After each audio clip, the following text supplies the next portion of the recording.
హర హర హర హర. ఇది ఈరోజు చెప్పే విషయం ఏమిటంటే, కొందరు వ్యక్తులు హిందూ ధర్మానికి సనాతన ధర్మానికి వ్యతిరేకంగా మరియు శివభక్తుల యొక్క మనోభావాలను దెబ్బతీసే విధంగా ఒక షార్ట్ ఫిలింని తీయడం జరిగింది. అది దాదాపుగా 3 సంవత్సరాలు అవుతుందేమో మేము చూస్తే దాంట్లో యూట్యూబ్లో, కానీ ఇప్పుడు వెలుగులోకి వస్తుంది. అది దాదాపుగా అది లింగ మర్మం అనే సినిమా శివునికి పూర్తిగా చాలా హీనంగా నీచాతి నీచంగా శివుణ్ణి అవమానిస్తూ ఆ లింగ మర్మం అనే చిత్రాన్ని తీయడం జరిగింది.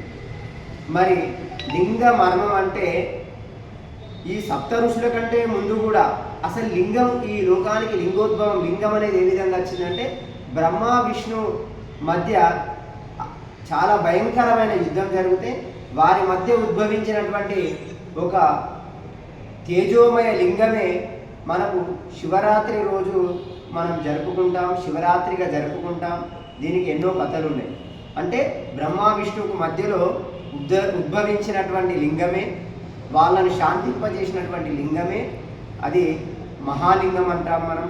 అదే శివుని యొక్క స్వరూపంగా పూజింపబడుతుంది. అదేవిధంగా ఇంకా చాలా కథలు ఉన్నాయి. అందులో వీళ్ళు సప్త ఋషుల యొక్క భార్య అని అక్కడ చాలా అసభ్యకరంగా చిత్రాన్ని చిత్రించడం జరిగింది. కాబట్టి దీన్ని యూట్యూబ్లో నుంచి తీసేయగలరు. అదేవిధంగా పరమతాలను ద్వేషిస్తూ మరియు కించపరుస్తూ మరియు మతాలకు మధ్య విభేదాలు తెస్తూ గొడవలు పెట్టే విధంగా ఇలాంటి చిత్రాలు ఎవరు కూడా తీయకండి. అలాంటివి తీసుకోవాలనుకుంటే యేసు మర్మం అని తీసుకోండి, మీ మత ప్రచారం మీరు చేసుకోండి, మీ ధర్మ ప్రచారం మీరు చేసుకోండి, మేము అద్దరడం లేదు. కానీ హిందూ ధర్మానికి శివభక్తులకు వ్యతిరేకంగా వాళ్ళ మనోభావాలు దెబ్బతీసే విధంగా ఇలాంటి చిత్రాలను మాత్రం తీయకండి. మరి నిర్గుణ నిరాకార పరబ్రహ్మమే శివలింగం. లింగ మర్మము, నిజమైనటువంటి మర్మం ఏమిటంటే నిర్గుణ నిరాకార పరబ్రహ్మ స్వరూపమే లింగం.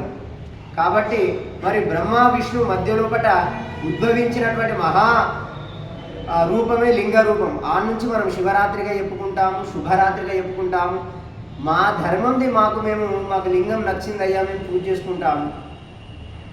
మీకెందుకు అంత దురద, అంత దూల?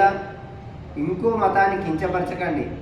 అలా చూస్తే బైబిల్లో ఎన్ని పదాలు పనికిరానటువంటి విషయాలు ఉన్నాయో తెలుసు, కానీ అలాంటివి మేము బయట పెట్టలేదు కదా.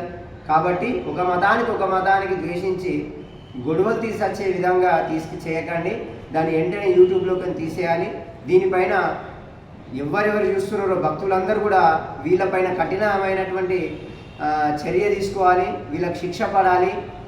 ఏ ప్రాంతాల వాళ్ళు వీళ్ళపైన పిటిషన్ కేసులు వేయాలి, వీళ్ళని కఠినంగా శిక్షించాలని కోరుతూ భక్తులందరూ కూడా ఇకనైనా మేల్కొని ఇలాంటి మూర్ఖులకు ఇప్పుడు ఊరుకున్నట్లయితే ఇంకా రెచ్చిపోతుంటారు. కాబట్టి ఇలాంటి మూర్ఖులను కఠినంగా శిక్షించాలని కోరుతూ ప్రభుత్వం కూడా దీన్ని చర్య తీసుకోవాలని కోరుతూ భక్తులందరూ కూడా చైతన్యం కావాలని కోరుతూ హిందూ బంధువులందరూ కూడా చైతన్యం కావాలి, శివ భక్తులందరూ కూడా చైతన్యం కావాలి. ఒకడేమో అయ్యప్ప మీద అంటుంటాడు, ఒకడు సరస్వతి మీద అంటుంటాడు, ఇంకొకడు రాముని మీద అంటుంటాడు, ఇంకోడు కృష్ణుని మీద అంటుంటాడు, ఇంకోడు శివుని మీద అంటుంటాడు. ఈ విధవలని కఠినంగా శిక్షించాలని కోరుతూ భారత్ మాతాకి జై.